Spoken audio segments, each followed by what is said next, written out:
Registered company, ಈಗ private limited ಕಂಪನಿಯಾಗಿ register ಆಗಿದೆ. Society bank ready ಇದೆ. ಸೊ ಏನು ಬೇಕು, ಇನ್ನೇನು ಬೇಕು ನೋಡಿ.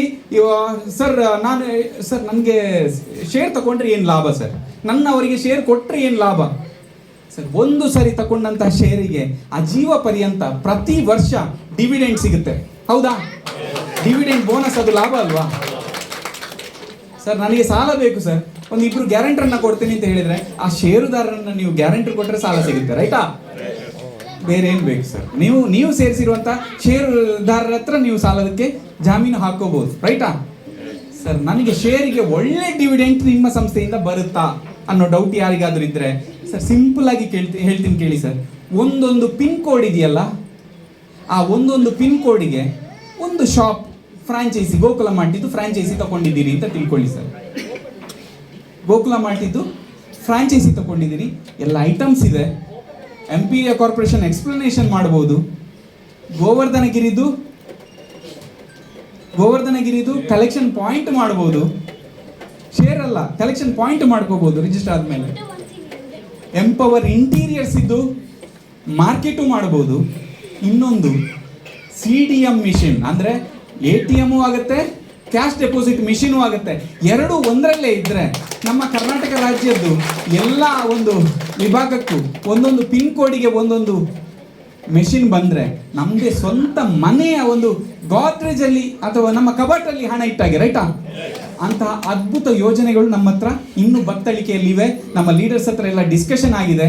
ಎಲ್ಲವೂ ಕೂಡ ಒಂದೇ ಸೂರಿನಡಿಯಲ್ಲಿ ಪ್ರತಿ ಒಂದೊಂದು ಊರಿನಲ್ಲಿ ಸರ್, ಒಂದು ಸರ್ಗೆ ಗೊತ್ತಿರ್ಬೋದು ಸರ್, ಪಿನ್ ಕೋಡ್ ಎಲ್ಲೆಲ್ಲಿಗೆ ಬರ್ತದೆ ಕಡ್ಗೋಳು ಸರ್? ಒಂದೊಂದು ಹಳ್ಳಿಗಿರುತ್ತಾ ಸರ್? ಆ ಹಳ್ಳಿಯಲ್ಲಿ ಒಂದು ATM ಮೆಷಿನ್ ಅಂತ ಇದ್ರೆ ನೀವು ವಿಡ್ರಾವಲ್ಗೆ ಯಾವ ಬ್ಯಾಂಕ್ನ ಬಂದು ನೀವು ತೆಗೆದ್ರೂ ಕೂಡ ನಮ್ಮ ಸೊಸೈಟಿಗೆ ಅದರ ಚಾರ್ಜ್ ಅಂತ ಒಂದು 10 ರೂಪಾಯಿ ಸಿಕ್ಕಿದ್ರೆ ಲಾಭದಲ್ಲಿ ಇರುತ್ತಾ ಇಲ್ವಾ ಸೊಸೈಟಿ?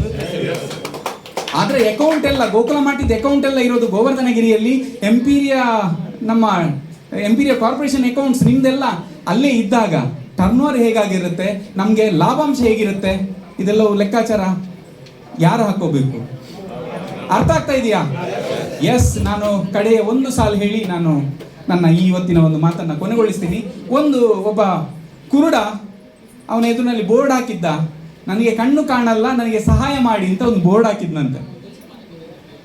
ಆಚೆ ಈಚೆ ಹೋಗೋರು ನೋಡ್ಕೊಂಡು ಹೋಗ್ತಾರೆ ಹೊರತು ಅವನಿಗೆ ಯಾರು ಸಹಾಯ ಮಾಡೋರು ಇರಲಿಲ್ಲ. ಆದ್ರೆ ಅಲ್ಲಿಗೆ ಒಬ್ಬ ಬಂದವನು ಸಹಾಯ ಮಾಡಲಿಲ್ಲ, ಬಟ್ ಬೋರ್ಡ್ ಬೇರೆ ಬರೆದು ಹೋಗ್ಬಿಟ್ನಂತೆ.